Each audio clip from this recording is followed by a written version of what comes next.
This is Spaceman Matt to ground control. Hey, what's up, Earth? It's Spaceman Matt here to talk about the 4th episode of the 2nd season of Star Trek Discovery, and Obol for Charon, I believe that's how you say it. It's an episode dealing with death, so that's a reference to the Charon is someone who took people to the afterlife over the river Styx, and Obul was something that you gave, you put in a dead person's mouth as a tip for for Charon the ferryman. So that's what I think that reference is. So in this episode, we start out with number one as the Enterprise, who is the Majel Barrett character in the Menagerie and the Cage, makes an appearance, this time played by Rebecca Ramjan, and she basically comes to give Captain Pike some information about Spock, and eats a hamburger, and then she's not in the rest of the episode. I didn't quite get that. And they also bring back, for some reason, one of the officers, Nan, who's got this brace apparatus on her mouth. It's like a night retainer or whatever. That's kind of, they don't explain. Just frustrating that these aliens have these things coming out of their mouths. I don't know, is it a cybernetic thing? Well, they don't really kind of explain what it is.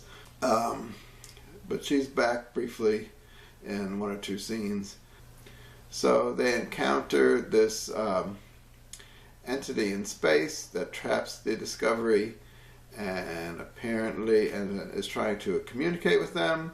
It screws up the universal translator, which I thought was a little odd, that you would think if the universal translator was screwed up, you'd be speaking your own language and not a bunch of different other languages. They speak a lot of different Earth languages too. So certain audience members who speak a language other than English will pick up on some of the things being said. I do speak a little French, and I did follow some of the French stuff. The Mandarin, I didn't do so well. I think Sarah says some stuff in Mandarin, and I speak a little Mandarin, but I didn't really follow it. And it's strange, just so you guys know, in reality, all aliens speak English, and you can see that in just about any TV show made in the States, that they all speak English, and that's the whole universe. There's only about 6 billion people on Earth who don't speak English at all, and they're the only ones. Everybody else in the every other galaxy, every place, everybody else speaks English, just so you know. So that kind of makes Star Trek a little less realistic to me. I don't know. Anyway, so Steinmetz, Tilly, and Jed Reno become trapped inside the Spore Drive's containment facility, and they have the evil Spore entity, or the that appears to Tilly as her friend May, there, and it's released and reattaches itself to Tilly,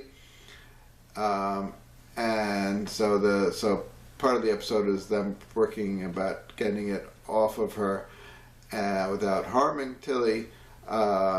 They settle on trying to communicate with it using some of the Spore Drive equipment that Steinmetz uses to, I guess, to liaison with the spores. He can try to use this to communicate with the spore entity that is on Tilly's arm.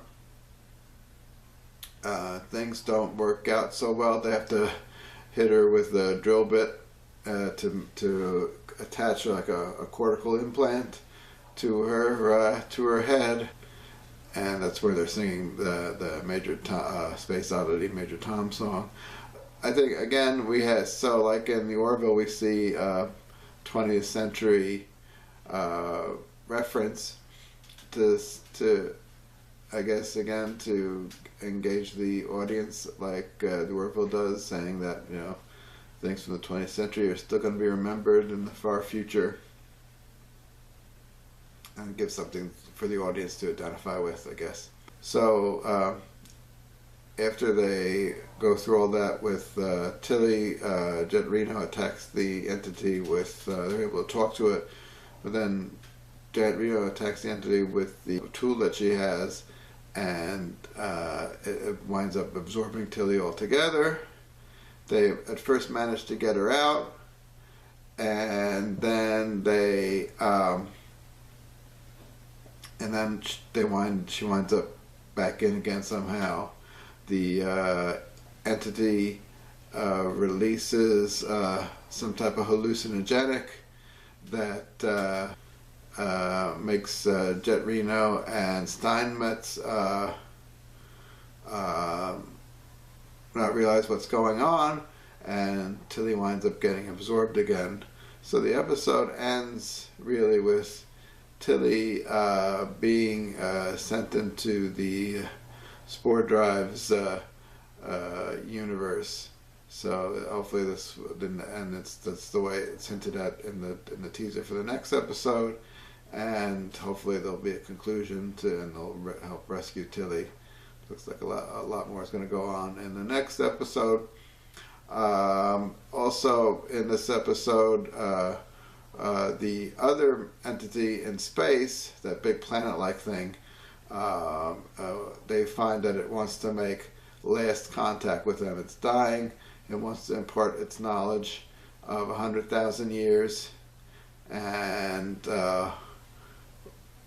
tell them something they really want to know, which is, which way did Spock go? And it manages to tell them that as well.